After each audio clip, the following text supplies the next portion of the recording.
I want to say what an honor it is to be amongst fellow inventors. Other people basically, try to take an idea that I'm sure you've had for quite some time and take it to the next level and the next level and the next level. In sort of our story, and really that's the best I can say, is what I've done and the experiences that I've learned, and in many cases what not to do. Like I said before, I only know what's working for us. I can't claim to say what I'm doing is going to work for you. Everybody's different, but I can tell you things that certainly might apply to you, that might be something that you can take, with your experiences, maybe not do what we did or maybe do what we did.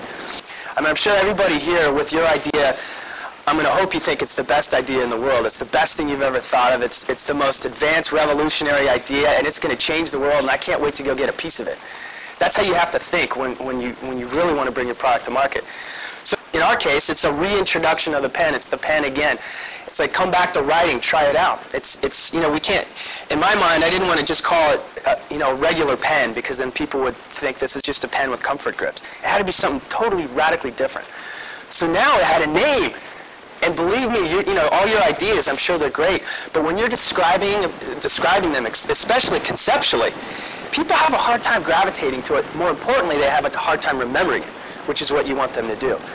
But once we went overseas, things got very tricky, and really it was probably the most stressful time early on in that business. It was more in line. Over the last couple of years, we've been listening to what retailers were telling us. We were bringing our price point down.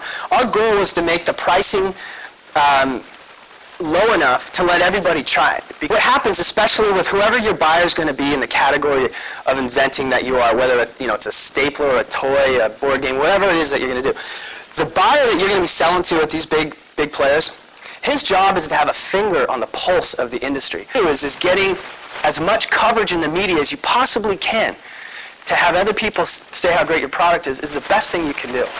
When you have a zero budget for advertising, you have to find other means to get people to know about your product. If you're an approved vendor at any of these big guys, it is the most coveted thing you can ask for. Because it's almost like, think of it as a beachhead. It enables you to sell product into that store. You can now sell other products in that store. Generally it's going to be category specific, so we could sell other kind of writing instruments. It doesn't have to be the PenAgain. It's like this. I always say you need to stay in business long enough to get the business. Meaning a big business. And to us, our goal is to sell this globally. Disrupt the writing instrument channel, be really what snowboards did to skiing. But we had a long way to go, and we still do. So then the Wall Street Journal, and this is really what just happened, they wanted to do basically the Wal-Mart effect. Well, what happened past that? What kind of doors has this opened? And so this one just came out on Monday. And they said this is the largest color picture ever done in the Wall Street Journal for a story. When this came out, this was last week. It's been crazy ever since that came out. When that came out, in 4 days, we picked up 15,000 stores.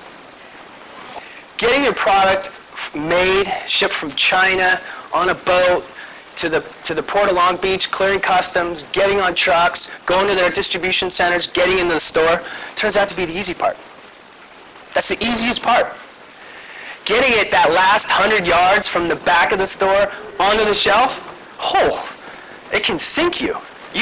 Because if the clock, in our mind, if the clock starts the minute they get it in the store, and we have 6 weeks to sell through 85%, and that doesn't get up in the store for 3 to 4 weeks, how are we going to be able to fight that? Well, there's ways we could fight it, we found.